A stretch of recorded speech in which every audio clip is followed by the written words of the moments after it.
Chapter 61 to 65। Chapter 61। ये सुनकर दर्श की तो जैसे बोलती ही बंद हो गई। पायल की बात सुनकर वो एकदम शॉक्ड रह गया। उसे सपने में भी नहीं सोचा था कि वो ऐसी डिमांड रखेगी। द्वंद्व साधना। दर्श को इन दो शब्दों का मतलब अच्छे से पता था, क्योंकि वो खुद एक साधक था और लड़कियों के साथ द्वंद्व साधना करके अपनी पावर बढ़ाता था। उसे उम्मीद नहीं थी कि कोई और साथी साधक भी मिलेगा। क्या ये कोई मजाक था? दर्श ने पायल के चेहरे को ध्यान से देखा और पाया कि वो एकदम सीरियस थी, बिल्कुल भी मजाक नहीं कर रही थी। वो थोड़ी देर के लिए झिझका, फिर अनजान बनने का नाटक करते हुए पूछा, क्या तुम्हारा मतलब सोने से है? नहीं। पायल का चेहरा अचानक लाल हो गया और वो भड़क गई। हम सिर्फ साथ में मुकों की प्रैक्टिस कर रहे हैं, तुम्हारे गंदे दिमाग की तरह साथ में सो नहीं रहे हैं। दर्श ने अपनी बेगुनाही जताते हुए कहा, कोच पायल, मुझे डांटना गलत है। ज्यादातर लोगों के दिमाग में द्वंद्व साधना का मतलब सोना ही होता है ना? तो सोने के अलावा और क्या मतलब हो सकता है? मैं तो बस पूछ रहा था। दर्श का मासूम चेहरा देखकर पायल ने समझाया, द्वंद्व साधना के कई तरीके हैं, सिर्फ फिजिकल नहीं। सोल द्वंद्व साधना, तकनीक द्वंद्व साधना, मार्शल आर्ट द्वंद्व साधना, और भी बहुत कुछ। और वैसे भी, हमारा वाला सोने वाला नहीं है। पायल से इतना कुछ सुनकर दर्श का ज्ञान तो बढ़ गया। ड्रैगन और फीनिक्स मिस्ट्री स्किल मिलने के बाद उसे लगा था कि द्वंद्व साधना सिर्फ सोने के बारे में है, उसे नहीं पता था कि इसके इतने रूप भी हो सकते हैं। हालांकि ड्रैगन और फीनिक्स मिस्ट्री स्किल में तो फिजिकल वाला ही था। दर्श ने पूछा, तो हम कौन सा वाला कर रहे हैं? पायल ने सीरियसली कहा, बचपन से मेरे दादाजी ने मुझे ड्रैगन फीनिक्स फिस्ट नाम की एक मार्शल आर्ट सिखाई है। ये टेक्निक दो पार्ट में बनती है, लड़के ड्रैगन फिस्ट और लड़कियां फीनिक्स फिस्ट प्रैक्टिस करती हैं। दोनों एक दूसरे के पूरक हैं और जरूरी भी, मतलब इस टेक्निक को सीखने के लिए हमें साथ में करना होगा। क्या सच में ऐसी कोई कमाल की मार्शल आर्ट होती है, जिसमें लड़के और लड़कियों को साथ में प्रैक्टिस करनी पड़ती है? लेकिन फिर दर्श को समझ आया, जब दुनिया में ड्रैगन और फीनिक्स मिस्ट्री स्किल जैसी मिस्टीरियस टेक्निक है, तो ऐसी कमाल की मार्शल आर्ट भी होंगी। ड्रैगन और फीनिक्स मिस्ट्री स्किल और ड्रैगन फीनिक्स फिस्ट दोनों में ड्रैगन और फीनिक्स है। दर्श को लगा कि शायद दोनों में कोई कनेक्शन हो। दर्श, तुम चुप क्यों हो? दर्श को चुप देखकर पायल ने पूछा, क्या तुम ड्रैगन फीनिक्स फिस्ट प्रैक्टिस करोगे? दर्श रियलिटी में वापस आ गया। होश में आने के बाद उसने हल्की मुस्कान के साथ कहा, तो तुम सिर्फ ड्रैगन फीनिक्स फिस्ट प्रैक्टिस करने के लिए मुझसे रुकने के लिए कह रही थी? पायल को थोड़ा अजीब लगा, लेकिन उसने सीरियस चेहरा बनाए रखा, तुम ये कैसे कह सकते हो कि ये सिर्फ मेरी मदद करने के लिए है? ड्रैगन फीनिक्स फिस्ट प्रैक्टिस करना तुम्हारे लिए भी अच्छा है, ये कोई आम मुक्केबाजी नहीं है। तुम सीधे ड्रैगन फिस्ट प्रैक्टिस कर सकते हो और मैं तुम्हारी फ्री ट्रेनिंग पार्टनर भी बनूंगी। ये विन विन सिचुएशन है। क्या ड्रैगन फीनिक्स फिस्ट इतनी पावरफुल है? दर्श ने सबसे जरूरी बात पूछी। आखिरकार, वो सेकंड लेवल का क्यूई शोधन साधक था, अगर ये कोई आम टेक्निक होती तो वो इसमें टाइम वेस्ट नहीं करना चाहता था। मेरे दादाजी ने कहा था कि ड्रैगन फीनिक्स फिस्ट एक बहुत पावरफुल साधक ने बनाई थी, पायल ने सीरियसली कहा, सिर्फ एक सच्चा साधक ही ड्रैगन फीनिक्स फिस्ट की असली पावर दिखा सकता है। हम अभी उतने पावरफुल नहीं हैं, इसलिए पूरी पावर नहीं दिखा सकते, लेकिन फिर भी ये किसी भी आम टेक्निक से ज्यादा पावरफुल है। एक साधक ने बनाई हुई टेक्निक। दर्श की दिलचस्पी तुरंत बढ़ गई। वो साधक तो बन गया था, लेकिन उसके पास कोई अच्छी मार्शल आर्ट नहीं थी। ड्रैगन फीनिक्स फिस्ट से वो अपनी क्यूई को मैक्सिमम कर सकता था। ये सोचते हुए दर्श ने बिना झिझके जवाब दिया, ठीक है, मैं तुम्हारी प्रैक्टिस में हेल्प करने के लिए तैयार हूं। लेकिन पहले मुझे ये बताओ कि हम इस टेक्निक को प्रैक्टिस कैसे करेंगे? पायल ने कहा, तुमसे मिलने से पहले मैंने अकेले फीनिक्स फिस्ट प्रैक्टिस की थी और मुझे द्वंद्व साधना मुकों का तरीका नहीं पता है। पहले मुझे तरीका पता करने दो, फिर मैं तुम्हें बताऊंगी। ठीक है, तो मैं तुम्हारे मैसेज का वेट करूंगा। दर्श को अचानक कुछ याद आया और उसने पूछा, वैसे मैंने सुना है कि फोर सीज मार्शल पवेलियन की main style ferocious tiger fist है। क्या मास्टर हमें दूसरी स्टाइल प्रैक्टिस करने देते हैं? बिल्कुल देते हैं। मास्टर हमें दूसरे आइडियाज एक्सप्लोर करने के लिए भी कहते हैं। फेरोसियस टाइगर फिस्ट पावरफुल है, लेकिन ये सबके लिए सही नहीं है। जो तुम्हारे लिए सही है, वही सबसे जरूरी है, पायल ने सीरियसली समझाया। मास्टर करण का विजन सच में बहुत बड़ा है। दर्श की करण के लिए राय और अच्छी होती जा रही थी। हालांकि इस बूढ़े आदमी का मार्शल आर्ट की दुनिया में बड़ा नाम था, लेकिन उसने कभी अपनी पोजीशन का गलत फायदा नहीं उठाया और यंग जनरेशन को वो करने के लिए मजबूर नहीं किया जो वो नहीं करना चाहते थे। इस बूढ़े आदमी के इतने बड़े बनने की यही वजह थी। मास्टर करण बहुत अच्छे इंसान है, पायल ने कहा। ओह, मुझे तुम्हें कुछ बताना है। कोच के अलावा, जिन्हें रोज पवेलियन आना होता है, स्टूडेंट्स को रोज आने की जरूरत नहीं होती है। अगर तुम किसी मिशन पर नहीं हो तो तुम्हें हफ्ते में सिर्फ 3 दिन आने की जरूरत है। बेशक, अगर तुम रोज आना चाहते हो तो वो भी ऑप्शन है। दर्श ने पूछा, क्या स्टूडेंट्स को ट्रेनिंग पीरियड में सैलरी मिलती है? पायल ने आंखें घुमाई। पवेलियन तुमसे ट्यूशन नहीं लेता है, वही बहुत बड़ी बात है, और तुम सैलरी की बात कर रहे हो।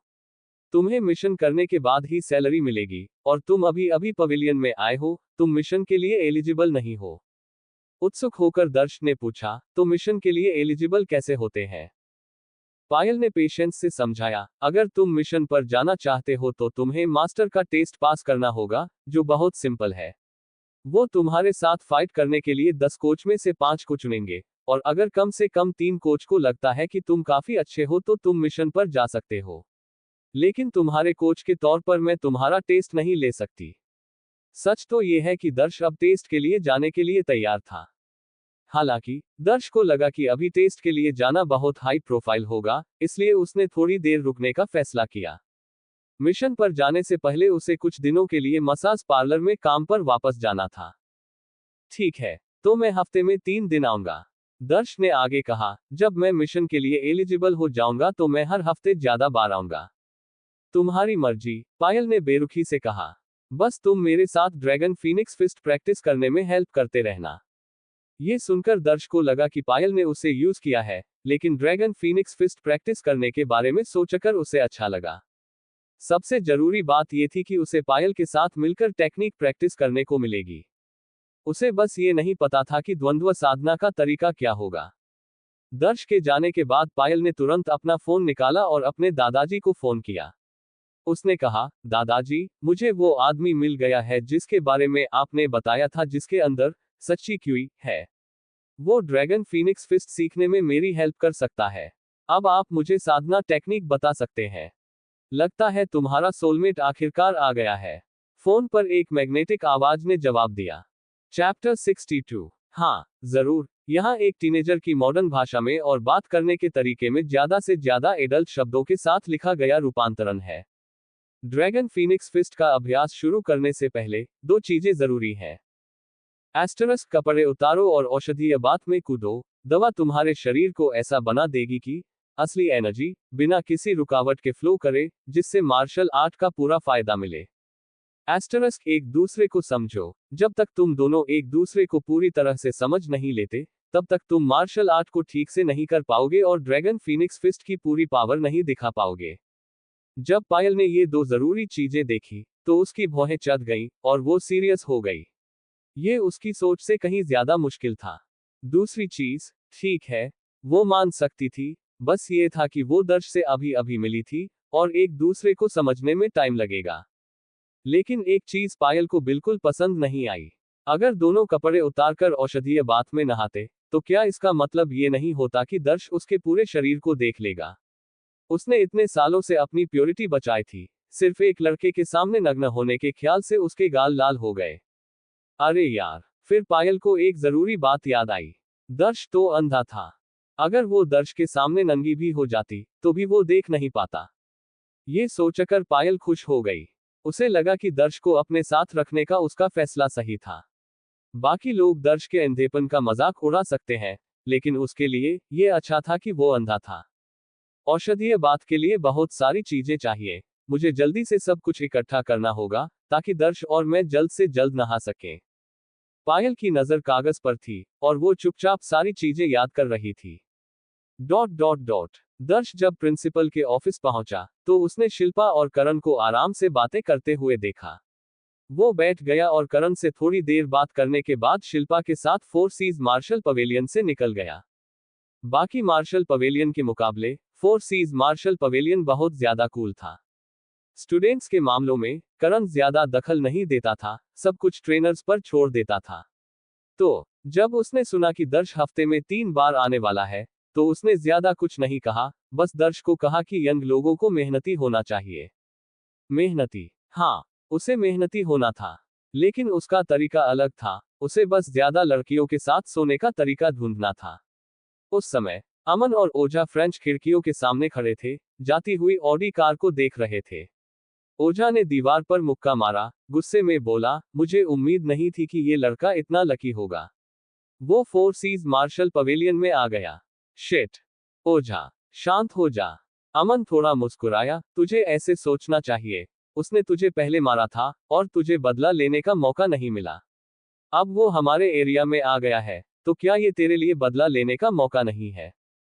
ये सुनकर ओझा की आंखें चमक उठी। भाई अमन, तू सही कह रहा है।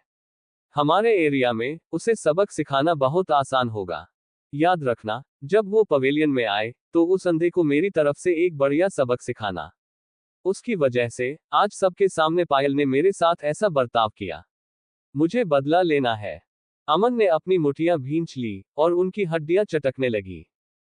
ठीक है, समझ गया। ओझा ने हाथ से ओके का इशारा किया, उसकी छोटी आंखें गुस्से से चमक रही थी। Dot dot dot four seas martial pavilion से निकलने के बाद दर्श मसाज पार्लर जाने की जल्दी में नहीं था। जब तक वो 3 बजे तक वहां पहुंच जाता, तब तक ठीक था। उसके पास अब ज्यादा जरूरी काम थे। शिल्पा, तू मुझे सड़क के किनारे छोड़ दे, दर्श ने कहा। तू यहाँ क्या करेगा? वैसे भी मैं अभी फ्री हूं, तो मैं तुझे मसाज पार्लर क्यों न छोड़ दूं? शिल्पा को ये सोचकर थोड़ा अजीब लग रहा था कि दर्श अंधा था। बहन, मुझे कुछ और काम है, प्लीज मुझे सड़क के किनारे छोड़ दो। तू सड़क नहीं देख सकता, मैं तुझे वहां छोड़ देती हूँ। भले ही मैं देख नहीं सकता, मैं ताओयुआन काउंटी को अच्छी तरह से जानता हूँ। वैसे भी मैं अक्सर अकेले ही काम पर जाता हूँ। क्या तू मुझे बेकार समझती है? दर्श ने सीरियस होकर शिल्पा को देखा और कहा। ठीक है, तो मैं तुझे यहीं छोड़ देती हूँ। शिल्पा को भी समझ आ गया कि कभी कभी उसकी ज्यादा केयरिंग दर्श को बुरा लग सकता है, इसलिए उसने ज्यादा कुछ नहीं कहा और कार को सड़क के किनारे पार्क कर दिया। शिल्पा के जाने के बाद दर्श ने अपनी जगह देखी और फिर एक ट्रेडिशनल चाइनीज क्लिनिक ढूंढने लगा। अब उसके पास 10,000 युआन से ज्यादा थे, और वो यांग स्ट्रेंथनिंग पिल बनाने के लिए जरूरी जड़ी बूटियां खरीद सकता था। लगभग 3 किलोमीटर चलने के बाद दर्श को रूई हॉल नाम का एक क्लिनिक मिला। रूई हॉल का नाम सुनकर दर्श को बहुत जाना पहचाना लगा। थोड़ी देर सोचने के बाद उसकी आंखें चमक उठी।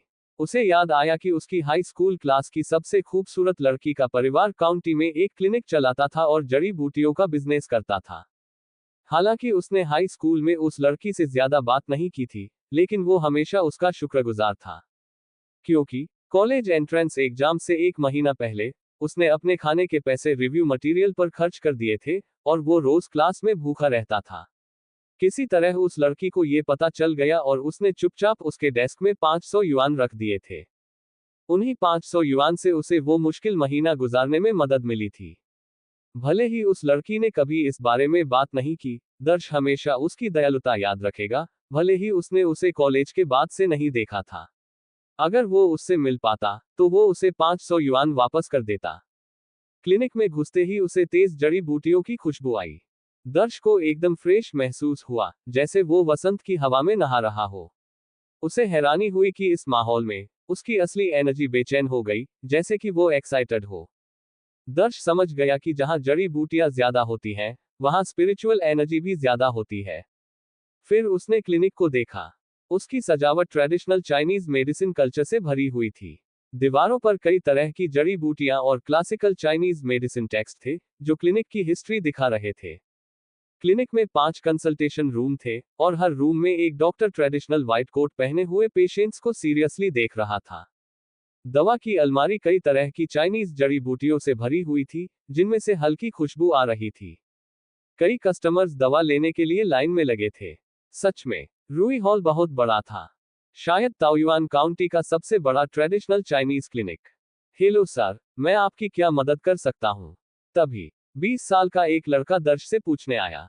दर्श ने कहा, मुझे कुछ जड़ी बूटियां खरीदनी है। मुझे कागज और पेन दो, मैं तुम्हें लिख कर देता हूँ।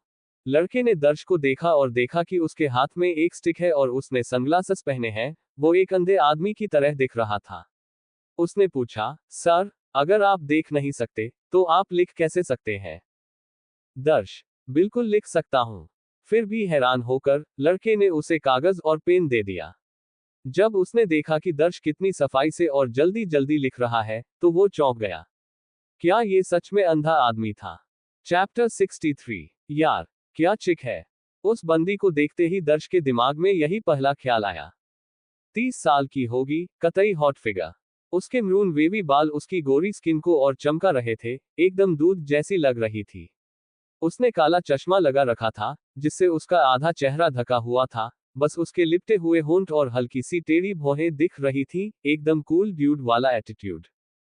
उसने ढीली ढाली कोरियंती शर्ट पहन रखी थी, फिर भी उसके बूब्स साफ दिख रहे थे, चलते वक्त हिल रहे थे, लोगों को पागल कर रहे थे। उसकी स्कर्ट इतनी छोटी थी कि बस उसकी जांघों तक थी, उसके लंबे पैर दिख रहे थे, और उसने हाई हील्स पहन रखी थी, एकदम कॉन्फिडेंटली चल रही थी, जैसे अभी फटने वाली हो। उसका चेहरा एकदम मुरझाया हुआ था, और उसकी आंखों में गुस्से की चिंगारियां चमक रही थी, एकदम अनप्रोचेबल लग रही थी।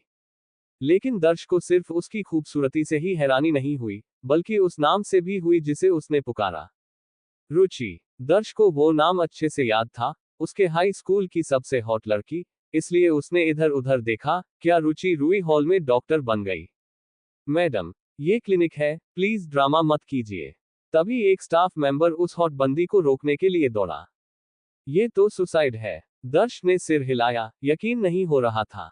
एक गुस्से से भरी बंदी को रोकना मतलब मौत को दावत देना। जैसा सोचा था, उस बंदी ने स्टाफ मेंबर को धक्का दिया और चिल्लाई, रुचि को अभी बुलाओ, नहीं तो मैं ये जगह तोड़ दूंगी। उस बंदी के इस बिहेवियर से सब हैरान थे, और दर्श और भी कंफ्यूज था, रुचि ने ऐसा क्या कर दिया कि वो इतनी भड़की हुई है? रिया, क्या हुआ तुझे?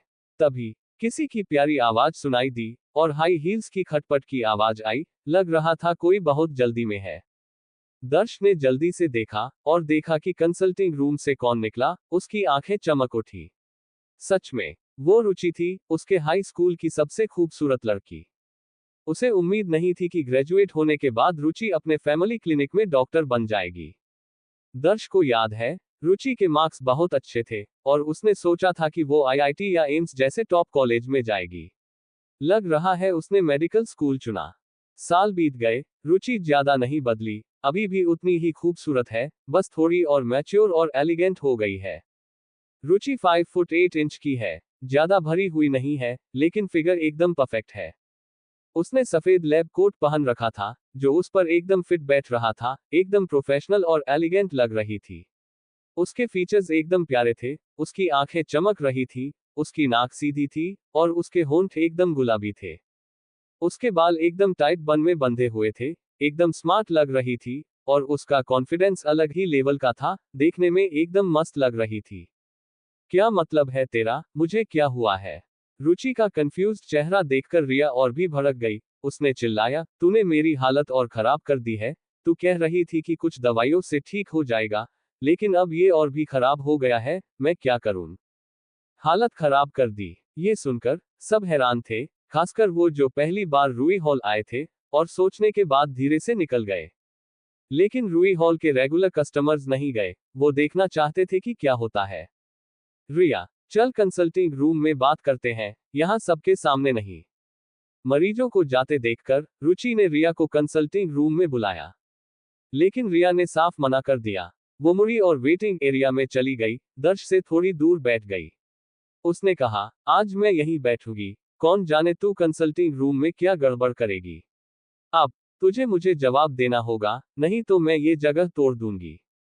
इतनी बोल्ड बंदी को देखकर रुचि थोड़ी कंफ्यूज हो गई और तुरंत कहा, रिया, तेरी कंडीशन थोड़ी स्पेशल है, प्लीज कंसल्टिंग रूम में आ, मैं तुझे फिर से चेक करूंगी।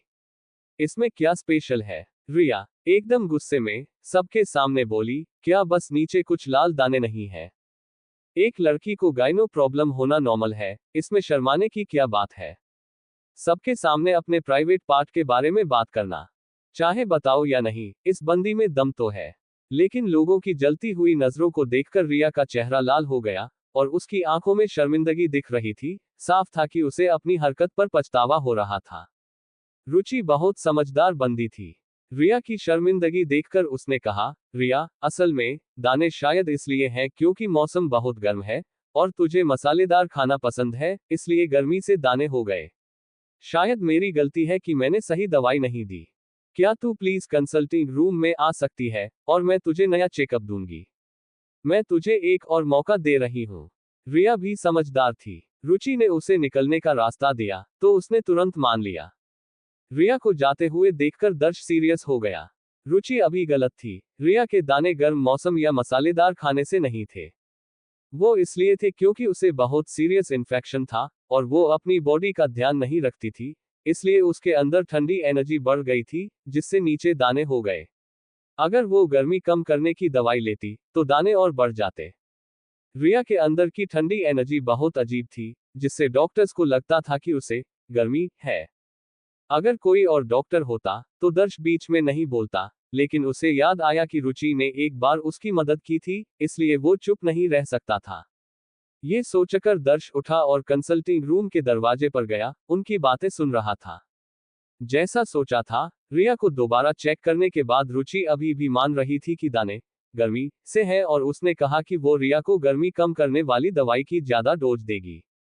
ये सुनकर दर्श घबरा गया।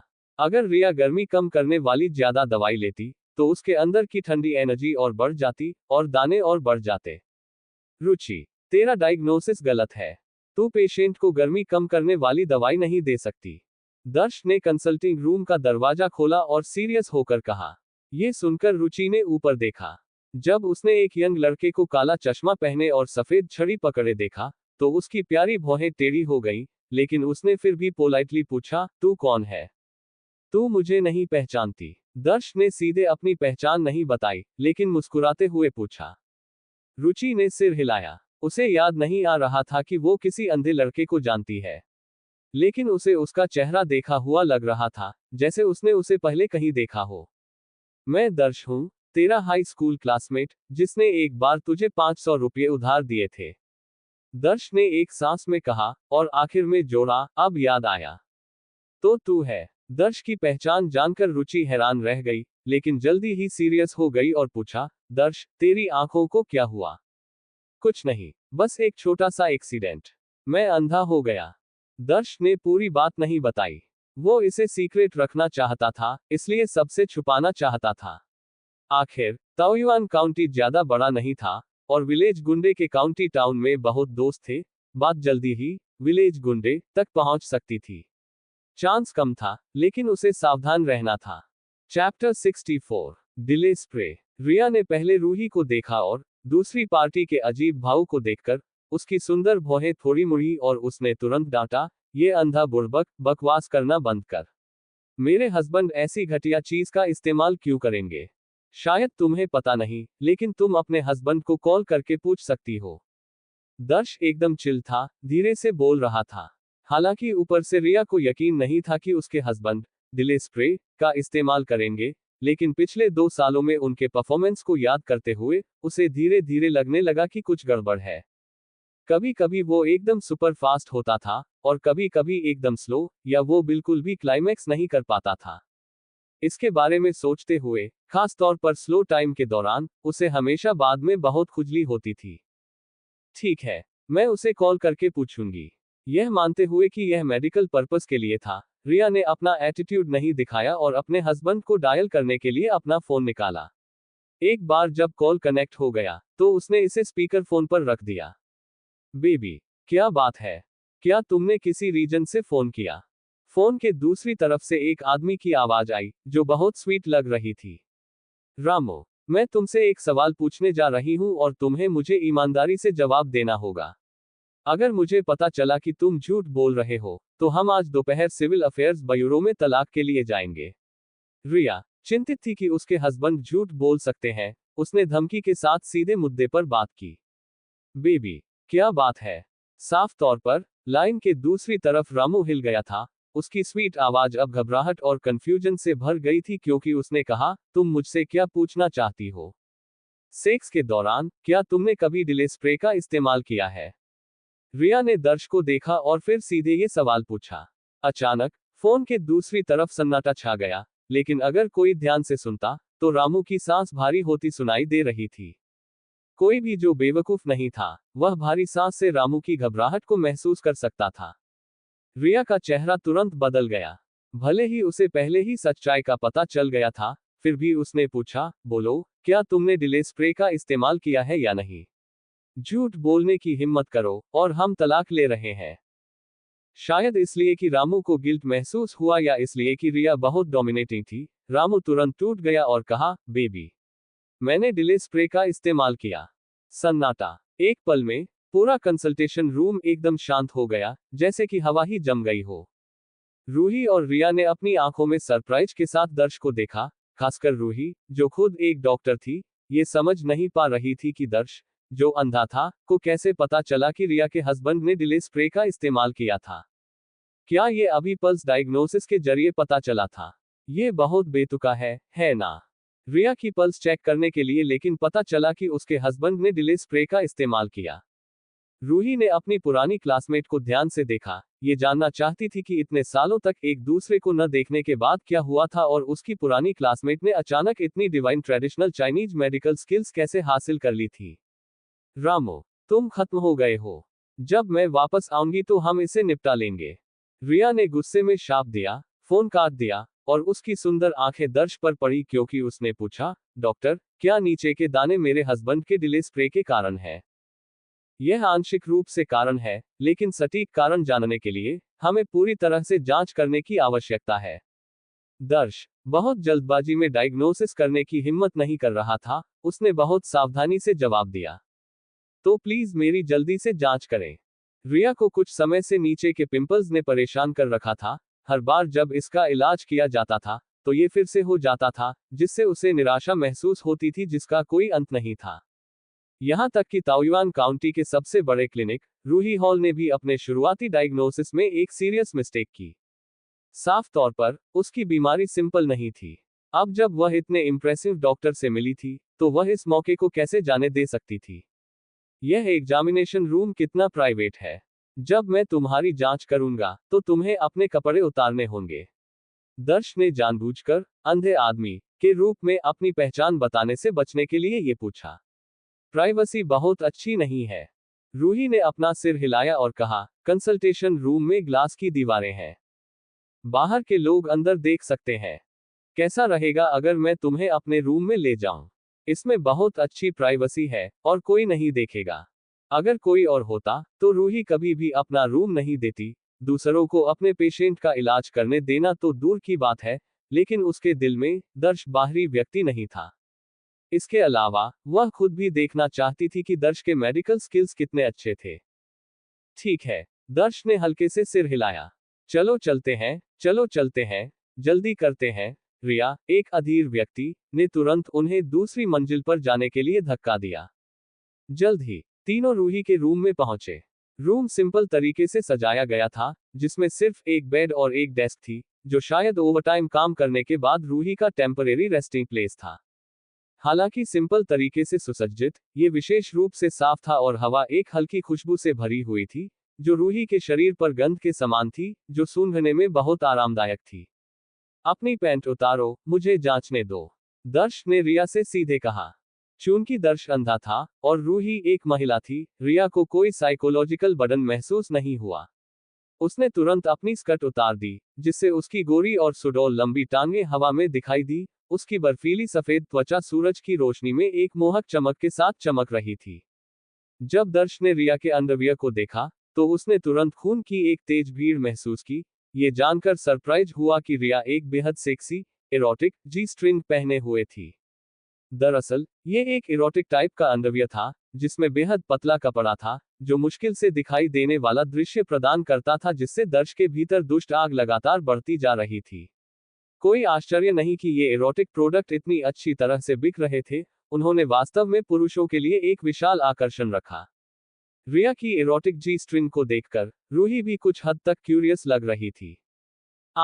मैं अपना अंडरवियर बदलना भूल गई। रिया ने नीचे देखा और महसूस किया कि यह वह अंडरगारमेंट था जिसे उसने एक दिन पहले अपने हस्बैंड को टीज करने के लिए पहना था।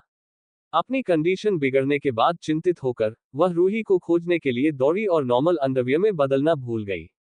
लेकिन जब तक उसे शर्म महसूस नहीं हुई, शर्म दूसरों पर थी। उदासीनता का दिखावा करते हुए उसने पूछा, क्या मुझे अंडरवियर भी उतारने की जरूरत है? दर्श ने सिर हिलाया और कहा, बेशक, अन्यथा मैं तुम्हारी जांच नहीं कर पाऊंगा। रिया की नजर में दर्श सिर्फ एक अंधा आदमी था। उसने तुरंत इरोटिक अंडरवियर उतार दिया और इसे अपने हैंडबैग में ठूंस दिया और कहा, डॉक्टर दर्श, मैंने इसे उतार दिया है। अब क्या? बस बेड पर लेट जाओ। क्योंकि मैं अंधा हूं, मैं देखकर तुम्हारी कंडीशन का डायग्नोसिस नहीं कर सकता, मुझे अपने हाथों से उस एरिया को छूने की जरूरत है। क्या तुम इसे एक्सेप्ट कर सकती हो? दर्श ने बेड के किनारे बैठी रिया को घूरते हुए पूछा। जब तक तुम मेरी बीमारी का इलाज कर सकते हो, कुछ भी ठीक है। रिया का पर्सनैलिटी बहुत ओपन था, रूढ़िवादी महिलाओं की तरह रिजर्व नहीं था, और उनकी नजर में वह बिना किसी हिचकिचाहट के बेड पर लेट गई। दर्श की जांच को आसान बनाने के लिए उसने अपने पैरों को भी फैलाया, वही पोजीशन मान ली जो उसने अपने हस्बैंड के साथ इंटीमेट एक्टिविटीज के दौरान की थी। चैप्टर 65। वाह! रिया की हॉट अदाएं देखकर दर्श का दिल धक धक करने लगा।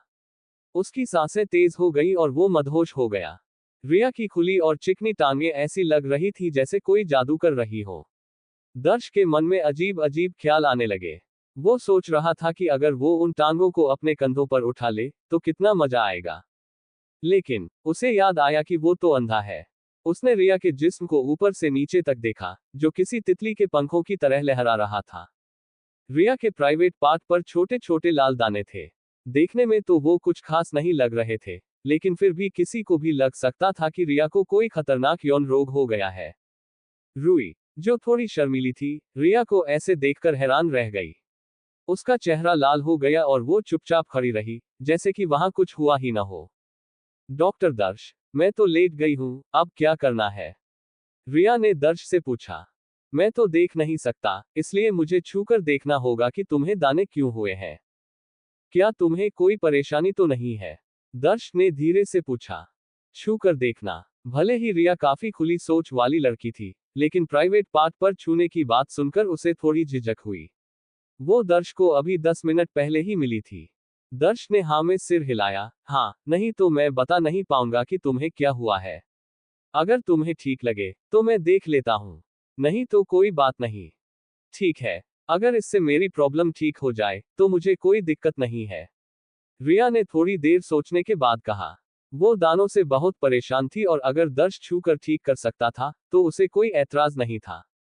उसे ये भी अच्छा लगा कि दर्श अंधा होने के बावजूद काफी हैंडसम था। ऐसे हैंडसम लड़के का छूना भी तो एक तरह का मजा ही है ना? ठीक है, तो मैं शुरू करता हूँ। दर्श बिस्तर के किनारे पर बैठ गया और रिया के प्राइवेट पार्ट को थोड़ी देर तक देखता रहा, फिर धीरे से अपना हाथ उस पर रखा। आह! रिया को अचानक अजीब सी सिहरन हुई और उसका पूरा शरीर कांप गया। उसके मुंह से एक धीमी सी आवाज निकली। रिया को शर्म नहीं आई, लेकिन रूई का चेहरा टमाटर की तरह लाल हो गया। वो दोनों को देखकर सोच रही थी कि ये सच में इलाज है या कुछ और। कोई भी देखकर यही सोचेगा कि ये लोग कुछ करने वाले हैं। लेकिन उसने कुछ नहीं कहा और चुपचाप देखती रही। दर्श ने जिस तरह से नाड़ी देखी थी, उससे लग रहा था कि वो नौसिखिया नहीं है, बल्कि काफी जानकार है। खासकर जब दर्श ने बताया कि रूई का अंदाजा गलत था, तो वो ये देखने के लिए उत्सुक थी कि क्या दर्श सच में रिया को ठीक कर सकता है। दर्श ने जैसे ही दानों को थोड़ा सा छुआ, उसे लगा कि रिया थोड़ी गीली हो गई है। वो मन ही मन हैरान रह गया। इतनी जल्दी? क्या वो इतनी सेंसिटिव है? अगर वो यिन यांग मसाज करता तो रिया तो पागल ही हो जाती। हो गया। रूई के सामने दर्श ज्यादा हिम्मत नहीं दिखा सका और उसने अपना हाथ हटा लिया। ये क्या बीमारी है और मुझे दाने क्यों हुए हैं? रिया ने अपनी टांगें मिलाते हुए पूछा। रूई दर्श की तरफ देख रही थी, वो भी जानना चाहती थी कि दर्श ने क्या पता लगाया। दर्श ने कहा, दानों को छूने से लग रहा है कि तुम्हें बहुत ज्यादा इन्फेक्शन है और ये किसी स्प्रे की वजह से नहीं हुआ है। मुझे नहीं पता कि ये इन्फेक्शन कहाँ से हुआ है। इन्फेक्शन कैसे होता है? रिया को मेडिकल की ज्यादा जानकारी नहीं थी, इसलिए उसने पूछा। इन्फेक्शन तुम्हारी साफ सफाई की कमी से हो सकता है या किसी आदमी से भी हो सकता है, दर्श ने समझाया। मैं तो हमेशा साफ रहती हूँ, किसी आदमी से इन्फेक्शन? कहते कहते रिया चुप हो गई, जैसे उसे कुछ याद आ गया हो। उसकी नजरें इधर उधर घूमने लगी और उसका चेहरा पीला पड़ गया। दर्श ने ये सब देखा और सख्ती से कहा, रिया, तुम्हारी प्रॉब्लम थोड़ी सीरियस है और तुम्हें मुझे सच बताना होगा, क्या तुम्हारे पति को इन्फेक्शन है?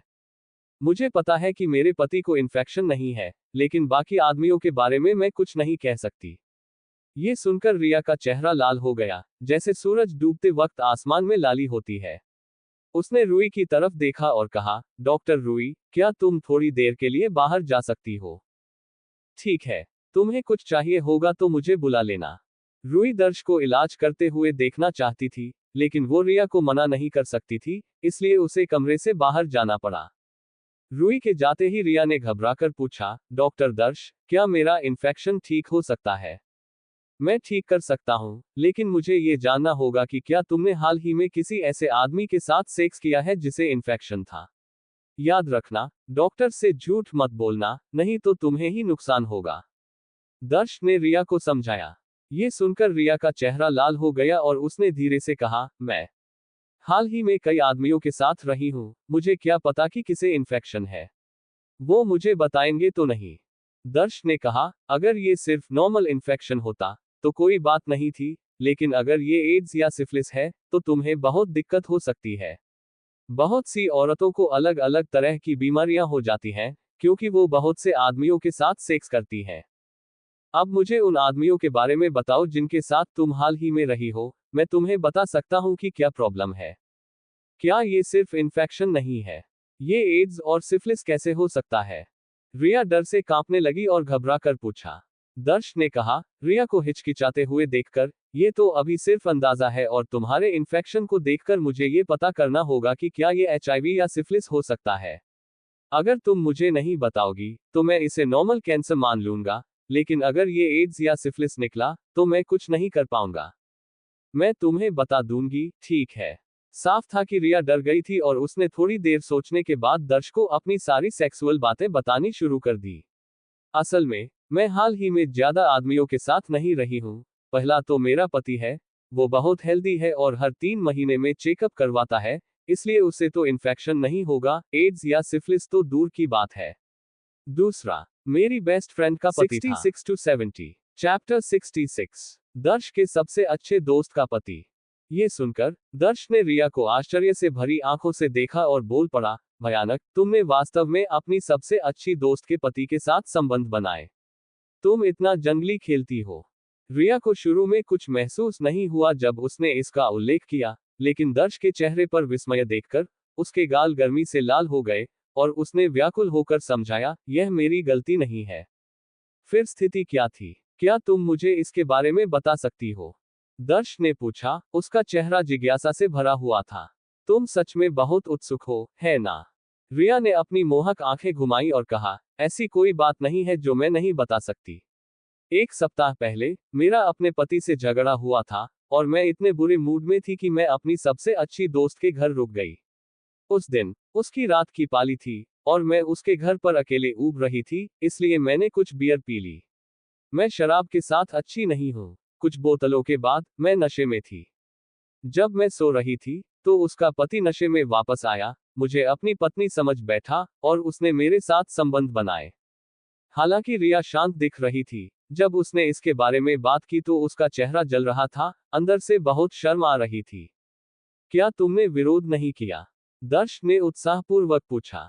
बेशक, मैंने विरोध किया, लेकिन क्योंकि मैंने शराब पी रखी थी, मैं अपनी ताकत नहीं जुटा सकी। साथ ही, उसने मुझे वास्तव में आरामदायक तरीके से छुआ, और उस समय मुझे लगा कि यह मेरा पति है, इसलिए मैं उसके साथ चली गई। लेकिन जब मैं अगली सुबह उठी और महसूस किया कि यह वह था, तो मैं रोई और हंगामा किया, उसकी पत्नी को बताने की धमकी दी, और फिर रिया अचानक वहां रुक गई। और फिर क्या? दर्श ने पूछा। फिर वह मुझे समझाने की कोशिश करता रहा, लेकिन मैं रोती रही और उसकी बात नहीं सुनी। अंत में उसने फिर से कोशिश की।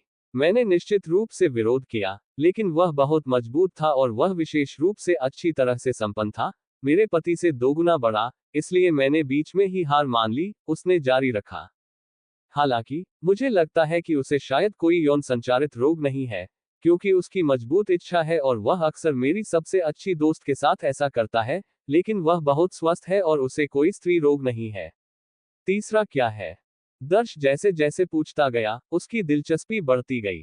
चूंकि रिया पहले दो के बारे में बात कर चुकी थी, उसने तीसरे को छिपाया नहीं, जारी रखते हुए, तीसरा मेरा छात्र है। तुम शायद नहीं जानते कि मैं क्या करती हूँ, है ना? दरअसल, मैं मध्यसागर विश्वविद्यालय में एक अंग्रेजी शिक्षक हूँ, नए लोगों को पढ़ाती हूँ। मैं शनिवार और रविवार को ट्यूशन भी करती हूँ। 2 सप्ताह पहले, मैं एक हाई स्कूल के वरिष्ठ को ट्यूशन दे रही थी। उसकी माँ ने उसके ग्रेड के कारण उसे डांटा था, और वह वास्तव में उदास महसूस कर रहा था। जब मैं उसे सांत्वना दे रही थी, तो उसने अपना चेहरा मेरी छाती में छिपा लिया और रोने लगा, यहाँ तक कि कहा कि मैं सुंदर हूँ और मुझे गले लगाना चाहता हूँ। दर्श ने रिया को ध्यान से देखा, उसे बाधित नहीं किया। रिया ने गहरी सांस ली और आगे बढ़ी। ये देखकर कि वह कितना दुखी था, मैंने मना नहीं किया और उसे मुझे छूने दिया। लेकिन वह छोटा बदमाश बिल्कुल भी व्यवहार नहीं कर रहा था, चुपके से मेरे स्तन को छू रहा था, और मुझे चूम भी रहा था। मैं सोच रही थी, यहाँ मैं 30 से ऊपर हूँ, और वह केवल 19 का है, मेरी आधी उम्र का, और फिर भी मेरे प्रति इतना मजबूत आकर्षण है। मैं खुद से काफी खुश थी, इसलिए हम दोनों ने सेक्स किया।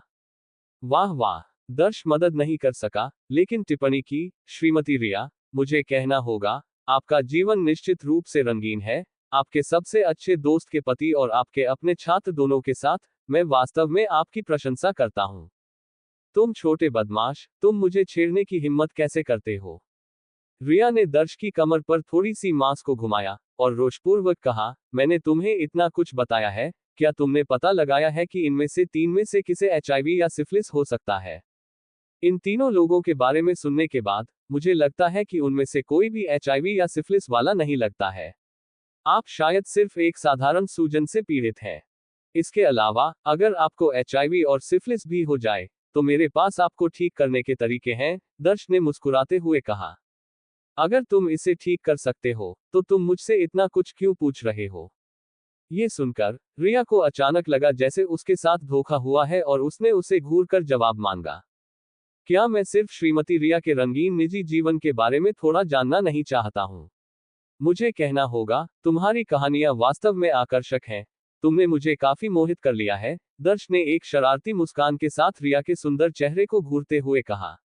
ये सुनकर, रिया ने स्वाभाविक रूप से दर्श के निचले हिस्से को देखा, और जब उसने आश्चर्यजनक रूप से बड़ी रूपरेखा देखी, तो उसकी पुतलियां हिंसक रूप से सिकुड़ गईं, और उसके दिल में सदमे का तूफान उमड़ पड़ा। यह आदमी, ठीक है, काफी बड़ा लग रहा था। रिया ने अपना दिमाग स्थिर किया और कहा, ठीक है, तुम्हें बताने में कोई बुराई नहीं है, जब तक तुम इसे फैलाते नहीं हो, लेकिन मुझे बताओ, तुम मेरी सूजन का इलाज कैसे करते हो? एक फुल बॉडी मसाज चाल चल जाएगा, दर्श ने जवाब दिया। रिया ने भ्रम में अपनी भौहें सिकुड़ी, मसाज? तुम मसाज कैसे करते हो? क्या तुमने पहले कभी मसाज नहीं करवाया? ये वास्तव में सरल है, तुम बस नग्न होकर बिस्तर पर लेट जाओ, और फिर मैं अपने हाथों से तुम्हें हर जगह छूऊंगा। यही मसाज है, दर्श ने धैर्यपूर्वक समझाया। बेशक, मैंने पहले मसाज करवाया है, मैं बस सोच रही हूँ, क्या मसाज वास्तव में सूजन का इलाज कर सकता है? रिया बहुत संशय में थी। उसे कंधे के दर्द के कारण अक्सर मसाज करवाया करती थी, लेकिन मसाज के दौरान कुछ प्रभाव के अलावा, घर लौटने के बाद उसे फिर से दर्द होता था। उस अनुभव के बाद, उसके दिमाग में, मसाज भ्रामक थे, कंधे के दर्द को भी ठीक करने में असमर्थ, ऐसी गंभीर सूजन तो दूर की बात है। अगर तुम्हें विश्वास नहीं है, तो कोशिश क्यों नहीं करते? अगर ये काम नहीं करता है, तो तुम मेरे साथ जैसा चाहो वैसा व्यवहार कर सकती हो। दर्श ने गंभीर चेहरे के साथ कहा। दर्श के चेहरे पर आत्मविश्वास देखकर, रिया के दिल में संदेह धीरे धीरे कम हो गया। हालांकि, वह तुरंत सहमत नहीं हुई। इसके बजाय, उसने दर्श को पकड़ लिया, और जब उसने उसके जलते और उत्साही स्पर्श को महसूस किया, तो उसका दिमाग खाली हो गया, और उसकी आंखों में अकथनीय सदमे का भाव आ गया। हे भगवान, क्या यह आदमी गधा है? पहले, रिया को लगा कि उसका सबसे अच्छा दोस्त का पति सबसे बड़ा था जिसे उसने कभी देखा था, लेकिन अब, दर्श को अपने हाथ में पकड़कर, उसे अंततः, हमेशा कोई बेहतर होता है, का अर्थ समझ में आया। सिर्फ एक हिस्से को पकड़कर, रिया दर्श के विशिष्ट आकार का अनुमान लगाने में सक्षम थी। निश्चित रूप से एक खजाना जो एक महिला को पागल कर दे। अगर वह अंदर चला जाता, तो ये निश्चित रूप से परमानंदपूर्ण आनंद होता। तुम मुझे क्यों पकड़ रही हो? पकड़े जाने पर दर्श ने अपने शरीर पर एक विद्युत प्रवाह को ग्लाइड करते हुए महसूस किया, एक आरामदायक झुनझुनी सनसनी। हालांकि उसने एक शिकायत व्यक्त की, लेकिन उसके शरीर ने विरोध नहीं किया और वह इसका आनंद लेता हुआ प्रतीत हुआ। तुम छोटे बदमाश, मैं तुम्हें सिर्फ ये बताने के लिए पकड़ रही हूं, अगर तुम्हारा मसाज मेरी सूजन को ठीक नहीं करता है तो मैं तुम्हें नपुंसक बना दूंगी, रिया ने हल्के से दबाते हुए धमकी दी। उफ, ये वास्तव में दर्द होता है। दर्श ने नाटक करना शुरू कर दिया। रिया ने अपनी आंखें घुमाई। नाटक करना बंद करो, मैंने बिल्कुल भी बल का उपयोग नहीं किया, बस आओ और मुझे मसाज करो। दर्श ने कहा, तो तुम अपने सारे कपड़े उतार दो और बस बिस्तर पर सपाट लेट जाओ। रिया ने पूछा, सब कुछ उतार दूं? बेशक, मैं एक फुल बॉडी मसाज दे रहा हूं, इसलिए स्वाभाविक रूप से सभी कपड़े हटाने होंगे। दर्श ने एक गंभीर अभिव्यक्ति के साथ कहा। चूंकि बात यहां तक पहुंच गई थी, रिया ने और कुछ नहीं कहा। दर्श की नजर के तहत उसने अपने सारे कपड़े उतार दिए और जिस क्षण ब्रा नीचे खींची गई, शरारती सफेद खरगोशों की एक जोड़ी हवा में उछल गई। चैप्टर 67। हवा में लगातार कांपते बड़े सफेद खरगोशों को देखकर दर्श का दिमाग चकरा गया। उसकी नजरें उन रसीले सफेद पहाड़ों पर टिकी रह गईं। उन्हें अपनी हथेली में लेकर मसलना कितना मस्त होता। जब दर्श अपने ख्यालों में खोया हुआ था, रिया नंगी होकर बिस्तर पर लेट गई थी। उसका चिकना जिस्म दर्श के सामने था, उसकी नजरें उसकी हॉट गर्दन से लेकर पैरों तक घूम रही थी। उसने कुछ भी नहीं छोड़ा। दर्श ने जोर से घूंट लिया, एकदम उत्तेजित। उसने सोचा भी नहीं था कि सिर्फ जड़ी बूटी खरीदने के लिए रूई हॉल जाने से उसे इतना हॉट नजारा देखने को मिलेगा। वह एकदम खुश था। क्या सोच रहा है? आ और मेरी मालिश कर, उसने कहा। रिया ने देखा कि दर्श उसे घूर रहा है और मजाक उड़ाया, तुझे दिखता तो है नहीं, फिर भी घूर रहा है। दिखता नहीं है तो क्या हुआ, मैं सोच सकता हूं कि तेरा जिस्म कितना हॉट है। दर्श हंसा, फिर मुड़कर बिस्तर के किनारे बैठ गया। उसके हाथ रिया के पेट पर टिक गए। तेरे हाथ कितने गर्म है? दर्श के हाथों की गर्मी महसूस करके रिया आराम से आह भरी और आंखें बंद कर ली। मैं शुरू कर रहा हूं, दर्श ने बताया और चुपके से अपनी यिन यांग मालिश तकनीक शुरू की। रिया की पूरी बॉडी की मालिश करने लगा। उसने रिया के गर्म होने का इंतजार किया, फिर धीरे धीरे अपने हाथ ऊपर ले जाने लगा। जल्दी ही वह पहाड़ों के बेस तक पहुंच गया और जैसे ही उसने उस सुपर सॉफ्ट चीज को छुआ, उसने फिर से जोर से घूंट लिया। वह बहुत उत्तेजित हो गया। उसने अपने हाथ फैलाए और उन बड़े टीलों को पकड़ लिया। रिया के बूब्स इतने बड़े थे कि एक हाथ में नहीं आ रहे थे और उनकी आधी सफेदी दिख रही थी। तू मेरे बूब्स क्यों छू रहा है? अपने बूब्स में झुनझुनी महसूस करके रिया ने हैरानी से आंखें खोली और पूछा। दर्श ने मसलना बंद कर दिया और जवाब दिया, मैं तेरी पूरी बॉडी की मालिश कर रहा हूं। तेरे बूब्स भी तो तेरी बॉडी का हिस्सा हैं, उन्हें भी मालिश की जरूरत है, और ये इतने बड़े हैं तो थोड़ा टाइम तो लगेगा ही। ये सुनकर रिया ने दर्श को अजीब तरह से देखा और कहा, अरे, मुझे सिर्फ नीचे सूजन है, फिर भी तू मेरी पूरी बॉडी की मालिश कर रहा है। बता तो सही क्यों? मुझे कुछ गड़बड़ लग रही है। सूजन बॉडी में टॉक्सिन की वजह से होती है, उसने समझाया। मेरी मालिश तकनीक बॉडी से सारे टॉक्सिन निकाल सकती है। जब टॉक्सिन निकल जाएंगे तो तेरी सूजन ठीक नहीं हो जाएगी। दर्श ने उसके बड़े बूब्स पकड़कर ईमानदारी से जवाब दिया। अच्छा, मुझे नहीं पता तू सच बोल रहा है या झूठ, बस मालिश करता रह। जब तक ठीक हो जाता है, ठीक है। अगर ठीक नहीं हुआ तो तुझे नपुंसक बना दूंगी। रिया ने दर्श को देखा और हैरान रह गई कि मालिश शुरू करने के तुरंत बाद उसका छोटा टेंट बड़ा हो रहा था। आज दर्श ने जीन्स पहनी थी, जो टाइट थी, फिर भी उसका उभार साफ दिख रहा था, जिससे वह सोचने लगी कि दर्श का सामान कितना बड़ा होगा। ठीक है, देखते हैं क्या होता है, उसने कहा। दर्श ने धीरे से सिर हिलाया और रिया की मालिश करता रहा। यिन यांग मालिश तकनीक में लड़कियों को उत्तेजित करने का असर होता है, और रिया तो पहले से ही ज्यादा हॉट थी, इसलिए कमरे में जल्दी ही आहें भरने लगी।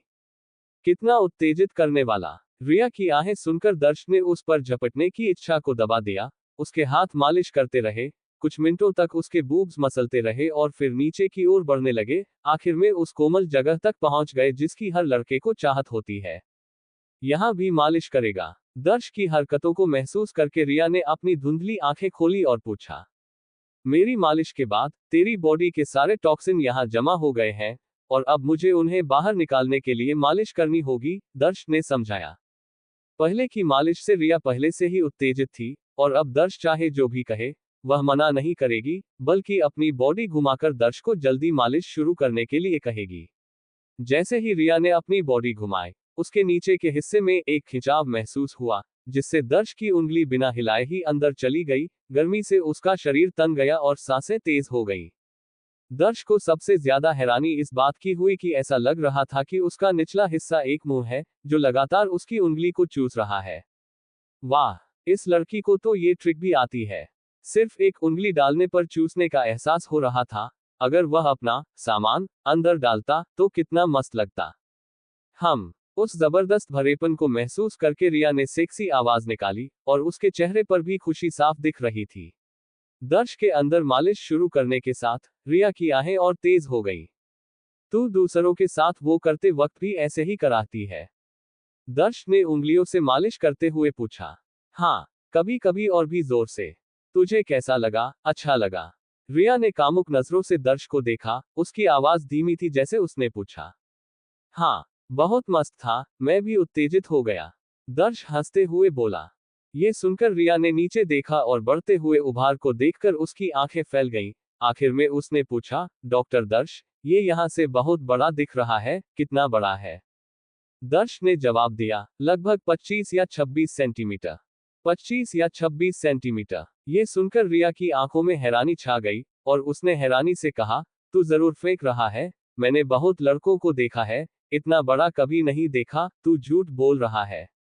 दर्श ने असहाय होकर हंसते हुए जवाब दिया, मिस रिया, क्या मुझे तुझे झूठ बोलने की जरूरत है? सिर्फ इसलिए कि तूने नहीं देखा, इसका मतलब ये नहीं कि मैं झूठ बोल रहा हूं। तो क्या तू निकाल कर दिखाएगा?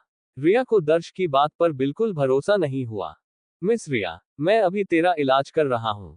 तू माने या न माने, तेरी मर्जी, मुझे तुझे कुछ भी दिखाने की क्या जरूरत है, मुझे क्या मिलेगा? दर्श ने मालिश खत्म कर दी थी, लेकिन उंगलियां नहीं निकाली, बल्कि उसने अपनी शक्ति से उसके शरीर से सारे टॉक्सिन निकाल दिए, और एक चमत्कार हो गया, नीचे के लाल दाने गायब हो रहे थे और उसकी स्किन फिर से चिकनी हो रही थी। इन सब से अनजान रिया का ध्यान दर्श के नीचे के हिस्से पर था। विशाल उभार देखकर उसे अपने पूरे शरीर में आग लगी हुई महसूस हुई। उसकी नजरें बदल गईं। उसने कहा, अगर तेरा सच में 25 सेंटीमीटर से ज्यादा है, तो मैं तुझे खुश करूंगी। कैसे खुश करेगी? रिया को कामुक देखकर दर्श का दिल धड़कने लगा और उसने जल्दी से पूछा। जैसे तू सोच रहा है, वैसे ही। इस वक्त रिया ने अपना पूरा कामुक रूप दिखा दिया, और बोलते बोलते उसने दर्श की बेल्ट खोल दी। दर्श ने उसे नहीं रोका, उसे समझ आ गया था कि रिया क्या करना चाहती है। रिया के हाथों के एक झटके में जीन्स दर्श के टखनों तक गिर गई, और सब कुछ रिया के सामने आ गया। हिस सामने का नजारा देखकर रिया की आंखें फटी रह गईं, वह वहीं जम गई। क्या ये सच में इतना बड़ा है? चैप्टर 68। काली बाड़ का अजगर, नसें फूली हुई और सिर ऊंचा करके, हवा में लगातार कांप रहा था, जैसे कि अपनी निराशा जता रहा हो, या शायद अपनी भयंकर ताकत का घमंड दिखा रहा हो। Oh my God! रिया एकदम चौंक गई, कसम से, उसने अपनी लाइफ में इतना बड़ा आदमी कभी नहीं देखा था। उस डरावने नजारे ने उसे एकदम हिलाकर रख दिया। ये तो एकदम घोड़े जैसा है। रिया का हैरान चेहरा देखकर दर्श को बहुत प्राउड फील हुआ। सिर्फ दिखाकर ही उसने इतनी एक्सपीरियंस वाली लड़की को हिला दिया, इससे पता चलता है कि उसका सामान कितना धांसू है। अब मानोगी? दर्श ने रिया की तरफ देखकर स्माइल करते हुए पूछा। मान गई। रिया ने खाली खाली सिर हिलाया। उसे दर्श के साइज का ठीक ठीक अंदाजा तो नहीं था, लेकिन एक नजर में ही समझ आ गया कि ये 25 सेंटीमीटर से तो ऊपर ही होगा। तो बताओ, कैसे खुश करोगी मुझे? दर्श ने रिया के सेक्सी फिगर को देखते हुए पूछा, जैसे कि वो पहले से ही जवाब जानता हो। पहले मेरी जलन ठीक करो, फिर मैं तुम्हें खुश करूंगी, रिया ने दर्श के महासेनापति को घूरते हुए कहा, मुश्किल से निगलते हुए, उसकी आंखों में हवस चमक रही थी। अगर दर्श ने नहीं भी बोला होता, तो भी रिया उसे बिस्तर पर लाने का जुगाड़ कर लेती। इतने बड़े सामान का मजा नहीं लिया, तो जिंदगी भर पछताती। ठीक तो हो गया, नीचे देखो। दर्श ने अपनी उंगली निकाली और रिया से कहा। ये सुनकर रिया ने तुरंत नीचे देखा और पाया कि उसकी स्किन पहले जैसी चिकनी हो गई थी, और लाल दाने गायब हो गए थे। उसे यकीन नहीं हुआ, सच में ठीक कर दिया। तो अब भी मुझे नामर्द बनाओगी? दर्श ने हल्की मुस्कान के साथ कहा।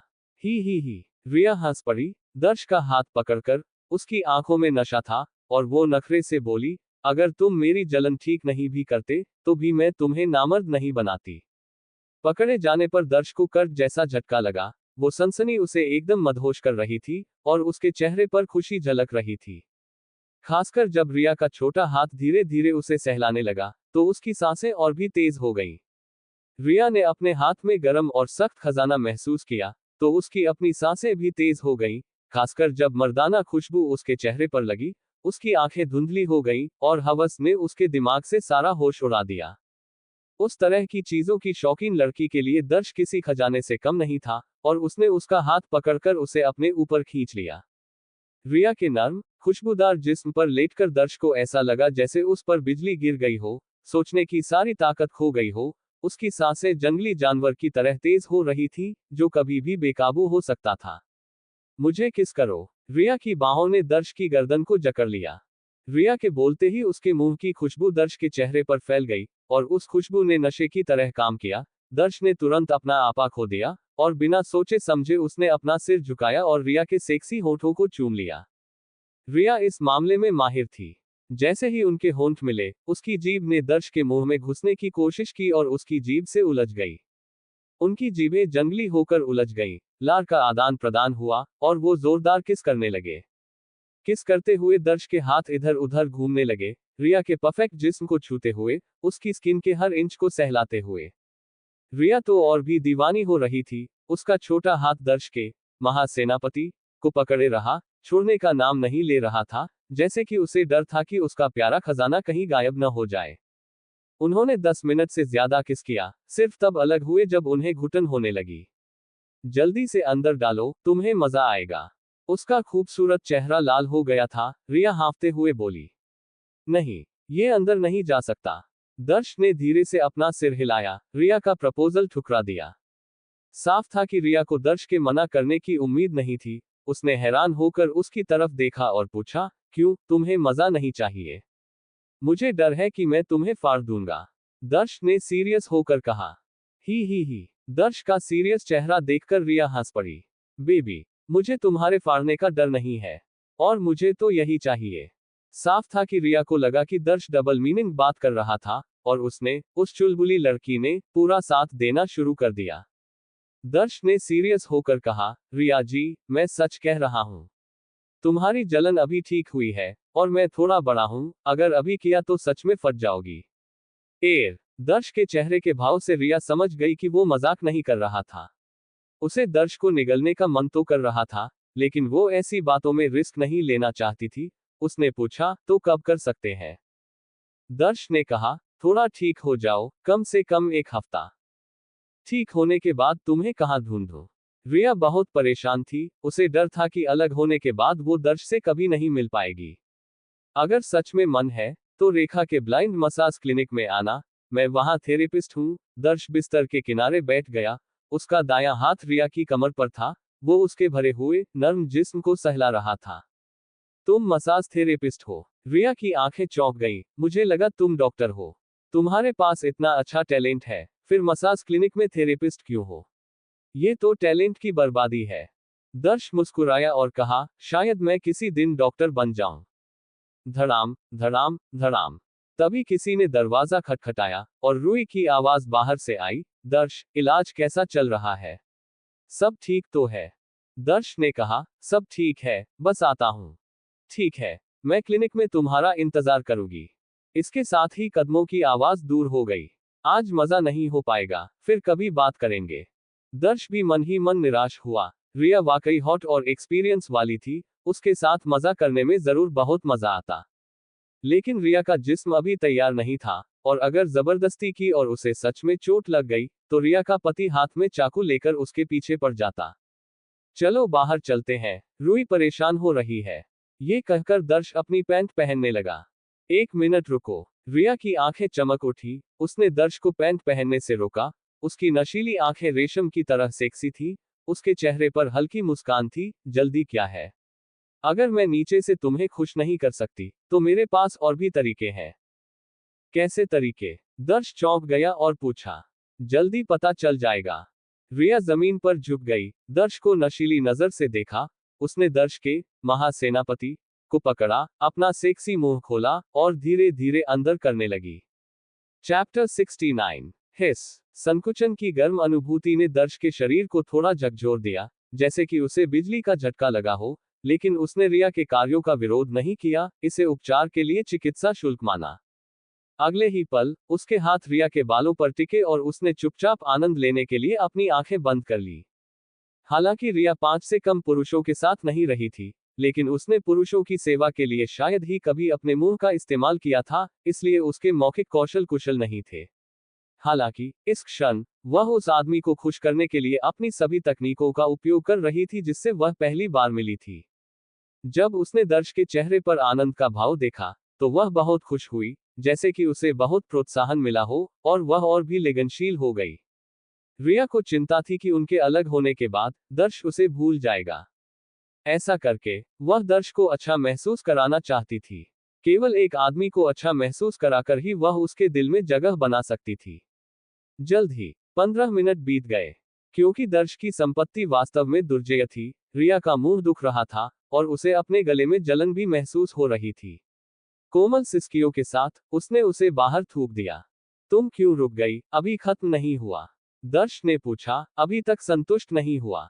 तुम बुरे आदमी, ये बहुत बड़ा है, मेरा मुंह इसे नहीं ले सकता, ये तुम्हारे लिए सिर्फ एक छोटा सा मीठा स्वाद था। जब मेरा शरीर ठीक हो जाएगा, तो मैं तुम्हें मालिश पार्लर में ढूंढने आऊंगी, और फिर तुम जो चाहो कर सकते हो। उस रोमांचकारी खजाने को सहलाते हुए रिया ने कहा। ठीक है, ये एक सौदा है, जब तुम ठीक हो जाओ तो मुझे मालिश पार्लर में ढूंढने आना। हालांकि रिया के शरीर में 100 शब्दों की शक्ति नहीं थी, लेकिन उसके भीतर का स्त्री सार दर्श के लिए बेहद कीमती था, इसलिए वह किसी भी महिला के साथ सोने का अवसर नहीं छोड़ता। उसने अपनी पतलून ऊपर खींची और कहा, हमें बहुत देर हो गई है, मुझे अब जाना चाहिए। दर्श के पीछे हटते हुए आकृति को देखते हुए रिया के चेहरे पर गहरी लालसा दिखाई दी, और उसने धीरे से फुसफुसाया, छोटे आदमी, अगली बार जब हम मिलेंगे, तो मैं तुम्हें पूरी तरह से सुखा दूंगी, एक भी बूंद नहीं छोड़ूंगी। रूही हॉल में कई ग्राहक थे। रूही, जिसने अभी अभी एक मरीज को विदा किया था, अब एक नए मरीज की देखभाल कर रही थी, परामर्श कक्ष में बैठी और मरीज की नाड़ी महसूस कर रही थी। श्रीमान, आपके द्वारा चाही गई सभी औषधीय सामग्री यहाँ है। क्या मैं आपको उनके लिए भुगतान करने के लिए ले जाऊं? उसी समय औषधीय सामग्री का एक बड़ा बैग ले जाते हुए एक युवक दर्श के पास आया और मुस्कुराया। ठीक है। दर्श ने रूही पर एक नजर डाली और युवक के पीछे कैशियर के पास चला गया। सामग्री सामान्य और सस्ती थी, एक बड़े बैग के लिए केवल 2000 युआन खर्च हुए। इन सामग्रियों से कम 10 यांग स्ट्रेंथनिंग पिल्स बनाई जा सकती है। भुगतान करने के बाद दर्श रूही को अलविदा कहने का इरादा रखता था, लेकिन उसे इतना व्यस्त देखकर और उसके काम का समय नजदीक आने के कारण वह बिना अलविदा कहे चला गया। आखिरकार वह जानता था कि रूही कहाँ काम करती है, और अगली बार जब वह सामग्री खरीदने आएगा तो वह उसे देख सकता है। रूही को पता नहीं था कि दर्श बिना कुछ कहे चला गया। मरीज को विदा करने के बाद उसने रिया को परामर्श कक्ष के प्रवेश द्वार पर इंतजार करते देखा। वह पास आई और पूछा, दर्श कहाँ है? रिया ने जवाब दिया, वह चला गया। वह बिना कुछ कहे क्यों चला गया? रूही की भौहें सिकुड़ गईं, और उसके सुंदर चेहरे पर असंतोष का भाव दिखाई दिया। वह दर्श के साथ पकड़ना चाहती थी क्योंकि उन्होंने एक दूसरे को देखे हुए इतना लंबा समय हो गया था। डॉक्टर रूही, आपके दोस्त का चिकित्सा कौशल वास्तव में अद्भुत है। रिया मदद नहीं कर सकी, लेकिन प्रशंसा कर सकी। उसके उपचार के लिए धन्यवाद। नीचे के सभी दाने गायब हो गए हैं। वे गायब हो गए? रूही ने आश्चर्य से पूछा। हाँ, रिया ने जोर देकर सिर हिलाया। रूही ने थोड़ी देर सोचा और फिर रिया को परामर्श कक्ष में आमंत्रित किया। परीक्षा के बाद वह चौंक गई। चिकनी सतह को देखकर यह कल्पना करना मुश्किल था कि कुछ ही मिनट पहले रिया इतनी गंभीर सूजन से पीड़ित थी। उसने ये कैसे किया? रूही ने आश्चर्य से पूछा। रिया ने मामले को छिपाया नहीं और दर्श की उपचार विधि को विस्तार से समझाया। मालिश से सूजन का इलाज। रूही कई वर्षों से डॉक्टर थी और उसने कभी नहीं सुना था कि मालिश से सूजन का इलाज किया जा सकता है। उसने संदेह से भरे चेहरे के साथ पूछा, मिस रिया, तुम मुझसे झूठ तो नहीं बोल रही हो, है ना? बिल्कुल नहीं, उसने वास्तव में मालिश से मेरी सूजन ठीक कर दी। रिया मदद नहीं कर सकी, लेकिन अपनी प्रशंसा व्यक्त कर सकी। पहले मुझे लगा कि आपका दोस्त एक असाधारण कुशल डॉक्टर है, लेकिन मुझे आश्चर्य हुआ, वह केवल जुई ब्लाइंड मसाज पार्लर में एक मालिश करने वाला है। प्रतिभा की ऐसी बर्बादी। एक अंधा मालिश पार्लर मालिश करने वाला। रूही ने भी आश्चर्य का भाव दिखाया। हाँ, क्या तुम्हें पता नहीं था? रिया ने एक उलझन भरे चेहरे के साथ जवाब दिया। अगले ही पल, रूही ने बातचीत जारी नहीं रखी, लेकिन हल्की हंसी के साथ दरवाजे की ओर देखा। मुझे कभी कभी दर्श से मालिश करवानी चाहिए, यह अनुभव करने के लिए कि मेरे पुराने सहपाठी का कौशल कैसा है। दोपहर का 1 बज चुका था। काम आधिकारिक तौर पर शुरू होने से पहले 2 घंटे बचे थे। दर्श मालिश पार्लर में वापस जाने की जल्दी में नहीं था। इसके बजाय, उसने बर्तनों का एक सेट और कोयले का एक छोटा बैग खरीदा और उपनगरों में वोलोन पर्वत की तलहटी में टैक्सी ली। दोपहर का समय था, और चिलचिलाती गर्मी में पहली नजर में कोई आत्मा नहीं दिख रही थी। दर्श को एक बड़े पेड़ के नीचे अपेक्षाकृत ठंडी जगह मिली, बर्तनों के लिए एक साधारण रैक स्थापित किया, फिर जड़ी बूटियों को साफ करना शुरू किया, आग जलाना, पानी उबालना। तैयारियों की एक श्रृंखला पूरी करने के बाद, उसने रसायन का अपना पहला प्रयास शुरू किया। सच कहा जाए तो, दर्श अपने पहले रसायन प्रयास के दौरान बहुत घबराया हुआ था, लगातार डर रहा था कि कुछ गलत हो सकता है। हालांकि, उसे आश्चर्य हुआ, एक बार जब उसने प्रक्रिया शुरू की, तो उसने पाया कि प्रत्येक कदम उसके लिए बहुत स्वाभाविक रूप से आया, जैसे कि उसने इसे कई बार पहले किया हो। केवल आधे घंटे में 10 यांग स्ट्रेंथनिंग पिल्स सफलतापूर्वक उत्पादित किए गए। काले, अनाकर्षक यांग स्ट्रेंथनिंग पिल्स को देखते हुए, दर्श गहरी सोच में पड़ गया। क्या इन बदसूरत दिखने वाली गोलियों का वास्तव में एक आदमी को 12 बार रात का लड़का में बदलने का प्रभाव हो सकता है? दर्श को वास्तव में उन्हें इस तरह बेचने में आत्मविश्वास की कमी थी। उसने उस शाम काम से छुट्टी मिलने पर स्वयं प्रभावों का परीक्षण करने का फैसला किया, अन्यथा उसे शांति नहीं मिलेगी। रिंग रिंग रिंग, रूपा बुला रही है। तभी दर्श का फोन बजने लगा। जब उसने देखा कि कॉल करने वाला कौन है, तो उसे तुरंत उनका समझौता याद आ गया। उन्होंने कल शाम रूपा के घर रात के खाने के लिए जाने की योजना बनाई थी। इसके अलावा, उसने रूपा से वादा किया था कि वह आज जल्दी काम से छुट्टी ले लेगा। वह पूरी तरह से एक महत्वपूर्ण बात भूल गया था। दर्श ने उत्तर बटन दबाया, और रूपा की आवाज दूसरे छोर से आई। जियाओ फैन, क्या तुमने अपनी बॉस महिला से बात की है? तुम्हें आज जल्दी छुट्टी लेनी है। हाँ, मैंने पहले ही उससे बात कर ली है। मैंने एक दिन की छुट्टी लेने का फैसला किया है, और मैं अब तुम्हारे घर के रास्ते पर हूँ, दर्श ने कुछ सोचकर कहा। सच में? रूपा की आवाज आश्चर्य से भर गई। बस यही होता है, मेरे सीने में गांठ अभी तक पूरी तरह से साफ नहीं हुई है। जब तुम आओगे, तो तुम मेरी मालिश में मदद कर सकते हो। ये सुनकर, रूपा की चौंकाने वाली आकृति की छवियां दर्श के दिमाग में कौंध गईं, जिससे वह उत्साह से भर गया और उसे रूपा के वादे की याद दिलाई कि उसे अपने महान जनरल को उसके छोटे चेरी मुंह में रखने का मौका मिल सकता है। आज रात एक उत्कृष्ट अवसर होगा। इसके अलावा, दर्श को याद आया कि रूपा के शरीर में समर की शुरुआत सौर शब्दों की शक्ति थी, जिससे उसने अपनी मुट्ठियों को चुपचाप भींच लिया। आज रात, उसे निश्चित रूप से पल को जब्त करने और रूपा को पाने का एक तरीका निकालने की आवश्यकता है। चैप्टर 70। रूपा का फोन कटते ही, दर्श ने फटाफट रेखा को मिलाया, क्योंकि उनका सीन अब बॉस एम्प्लॉय से बढ़कर कुछ और ही था। दर्श ने बिना हिचकिचाए सीधे मुद्दे पर बात की। उसे एक दिन की छुट्टी चाहिए थी। रेखा ने ज्यादा सवाल जवाब नहीं किए और तुरंत हाँ कर दी, बल्कि ये भी पूछा, दर्श, कोई प्रॉब्लम है क्या? मेरी हेल्प चाहिए? नहीं, एक फ्रेंड गांव से आया है मिलने, हम लोग घूमने जा रहे हैं। दर्श रेखा को ये तो बता नहीं सकता था कि वो रूपा के साथ सीक्रेट डेट पर जा रहा है, इसलिए उसने बहाना मार दिया। रेखा ने प्यार से पूछा, पैसे वैसे चाहिए?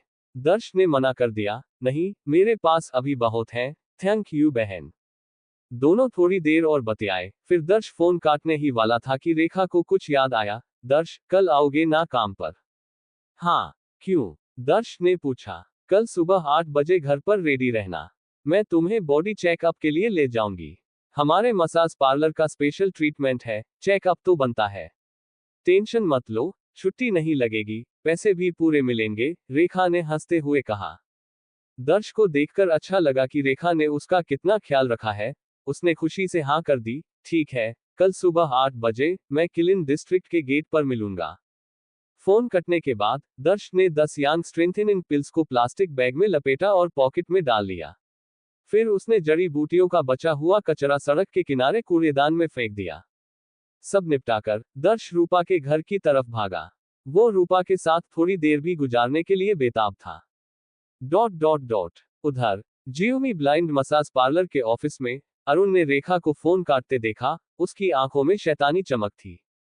उसने पूछा, रेखा, तुम और दर्श तो बहुत क्लोज हो, तुम उसका इतना ख्याल रखती हो। मुझे याद है, तुम्हारे मसाज पार्लर में बॉडी चेकअप कंपलसरी नहीं है ना? वो मेरा छोटा भाई है, मुझे उसकी हेल्थ की फिक्र तो होगी ही। रेखा ने मुस्कुराते हुए कहा। उसने उस प्लान का जिक्र नहीं किया जो उसने और उसकी बेस्ट फ्रेंड सविता ने बनाया था। वो दर्श को चेकअप के लिए इसलिए ले जा रही थी ताकि पता चल सके कि उसे प्रीमेच्योर एजैक्यूलेशन की कोई प्रॉब्लम तो नहीं है। दर्श से मिली कैसे, और ये छोटा भाई कहाँ से आ गया? अरुण ने सरप्राइज होकर पूछा। दरअसल मैं दर्श को ज्यादा नहीं जानती, लेकिन किस्मत भी अजीब चीज है। पहली बार देखते ही मुझे उससे अपनापन महसूस हुआ और मैं उसकी केयर करना चाहती थी। रेखा ने सब कुछ किस्मत पर डाल दिया और दर्श के साथ हुई किसी भी बात का जिक्र नहीं किया। अच्छा है, दर्श अच्छा लड़का है, बस अंधा है, वरना वो फ्यूचर में कुछ बड़ा कर सकता था।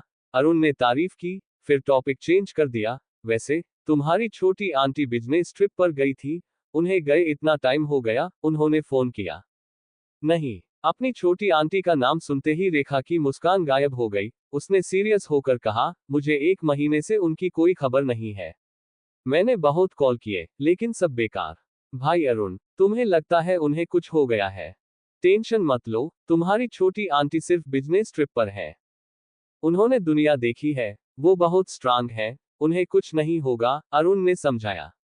और अगर उन्हें कोई प्रॉब्लम होती, तो हमें पता चल जाता। अरुण ने स्माइल करते हुए कहा। हाँ, ये तो है, रेखा ने बेबसी से मुस्कुराते हुए कहा। मुझे पता है उन्हें कुछ नहीं होगा, लेकिन इतने टाइम से उनका कोई कांटेक्ट नहीं है, तो थोड़ी टेंशन तो होती है। रेखा, तुम्हारी छोटी आंटी ने बिजनेस ट्रिप पर जाने से पहले तुम्हें कुछ दिया था? अरुण ने घुमा फिराकर पूछा। रेखा ने बिना हिचकिचाए मना कर दिया। नहीं, उन्होंने जाने से पहले मुझे बस कॉल किया था, हमने नॉर्मल बातें की, उन्होंने मुझे अपना ख्याल रखने को कहा, फिर फोन कट कर दिया।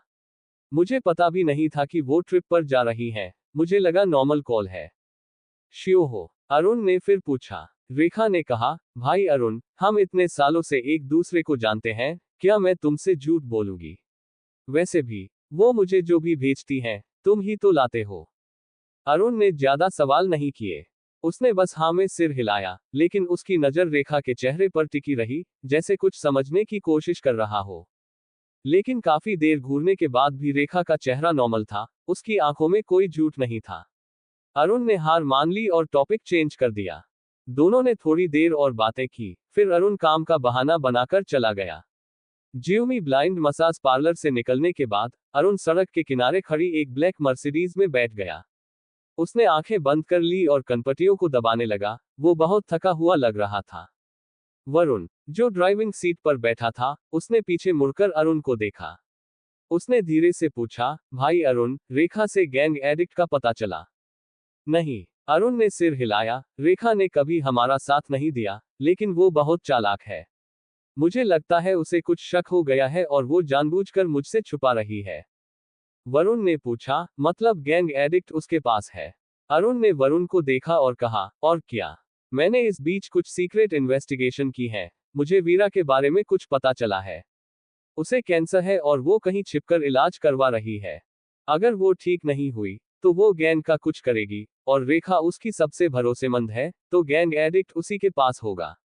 तभी गैंग के बुरे लोग रेखा की हेल्प करेंगे। भाई अरुण, तो अब क्या करें? गैंग एडिक्ट के बिना हम गैंग को कंट्रोल नहीं कर सकते, वरुण ने फिर पूछा। पहले मेरे पास रेखा से निपटने का कोई तरीका नहीं था, लेकिन अब है। अरुण ने स्माइल करते हुए कहा, अब रेखा का दर्श नाम का एक छोटा भाई है, वो दोनों बहुत क्लोज हैं। मुझे लगता है वो उसका बॉय टॉय है। दर्श को पटाओ, तो हमें गैंग एडिक्ट का पता चल सकता है। लेकिन वो हमारी हेल्प करेगा। दर्श का नाम सुनते ही वरुण को गुस्सा आ गया। याद रखो, इस दुनिया में मर्दों को 3 चीजें पसंद हैं, पावर, पैसा, औरतें। हम उसे पावर तो नहीं दे सकते, लेकिन पैसा और औरतें तो है ना। जाओ और किरण को कहो कि किसी भी तरह दर्श के करीब जाए। जरूरत पड़े तो उसे पटा ले और रेखा से गैंग एडिक्ट का पता लगवाए। अरुण ने सिगरेट जलाई और धुएं के छल्ले छोड़े। भाई अरुण, ये तो मास्टर स्ट्रोक है। किरण बचपन से ही सेड्यूस करने की टेक्निक सीख रही है। वो चाहे तो दर्श को आसानी से पटा सकती है, वरुण ने तारीफ करते हुए कहा। डॉट डॉट डॉट रूपा का हस्बैंड जुआ खेलता था।